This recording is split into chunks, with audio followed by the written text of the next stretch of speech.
আমি আছি একটি মুড়ি কাটা পেঁয়াজের জমিতে। দর্শক, আপনারা দেখতে পাচ্ছেন এটা হচ্ছে মুড়ি কাটা পেঁয়াজ। এই পেঁয়াজটি হচ্ছে আগাম এবং কৃষকরা এই পেঁয়াজটি আগাম করে থাকে।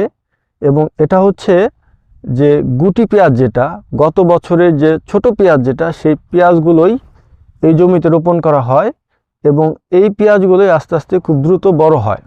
এবং এই জমিটি 60 থেকে 70 দিন বা 80 দিনের মধ্যেই এখান থেকে ফলটি সংগ্রহ করা হয়।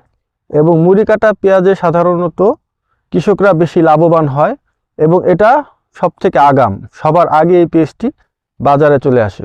গাছের গ্রোথ খুব সুন্দর আছে। এবং আপনি এখানে এই পরিচর্যা কিভাবে করতেছেন?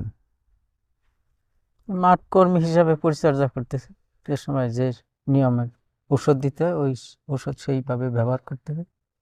আচ্ছা, এখানে আমার মহিউদ্দিন কাকা যেটা উনি করছেন, যে এই যে মুড়ি কাটা পেঁয়াজ, এই পেঁয়াজে উনি যে ওষুধগুলো দিচ্ছেন সেটা অনন্যা সিড হাউস এবং রায়হান এন্টারপ্রাইজ থেকে উনি ওষুধগুলো নিয়ে আসার পরে উনি স্প্রে করেছেন। মোটামুটি মাশাআল্লাহ খুব ভালো আছে। এবং এখানে আমি একটা সাজেস্ট করতে চাই, সেটা হচ্ছে যে মুড়ি কাটা পেঁয়াজ যারা করেছেন সাধারণত সেক্ষেত্রে আপনারা যে কাজটা করতে পারেন সেটা হচ্ছে যে আপনার অ্যাজোক্সিস্ট্রোবিন এবং ডাইফেনোকোলাজল গ্রুপের যে ওষুধগুলো আছে সেটা আপনারা ব্যবহার করতে পারেন, বিশেষ করে পার্পল ব্লোজ যদি হয়ে থাকে। এছাড়াও এর সাথে কাজিম বা কার্বন ডাজিম যেটা আছে সেটাও আপনারা ব্যবহার করতে পারেন। এবং গাছকে একটু সবুজ করার জন্য ম্যানকোজেব মেটালিক সিল গ্রুপের যে ওষুধগুলো আছে বা শুধু ম্যানকোজেব, এটাও আপনারা ব্যবহার করতে পারেন। বা ম্যানকোজেব সাইমক্সোলিন অত্যাধুনিক যে গ্রুপটি আছে সেটাও আপনারা ব্যবহার করতে পারেন। তো এখানে আপনার কাকা যতটুকু বলবো, সেখানে আপনার এখন ফলন কি পরিমাণ ফলন হতে পারে? এখানে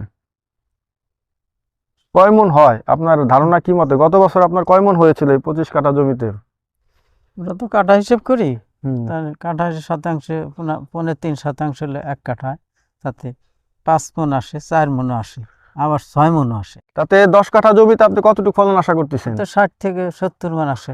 তাতে 60 থেকে 70 মণ আপনি আশা করতেছেন আর কি। ঠিক আছে দর্শক, দেখেন এখন যে বাজার দর আছে তাতে পেঁয়াজের দাম কেমন আছে? 1500-2000। 1500 থেকে 2000 টাকা। দর্শক, বর্তমান যে বাজার রেট দেখেন, 1500 থেকে 2000 টাকা যে মণ, তাতে 60 মণ আশা করা যায় আমার কাকা এখান থেকে এই ফলনটা সংগ্রহ করতে পারবে। তো দর্শক, আজকে এই পর্যন্তই। সবাইকে আন্তরিক শুভেচ্ছা জানাচ্ছি। আসসালামু আলাইকুম ওয়া রাহমাতুল্লাহ।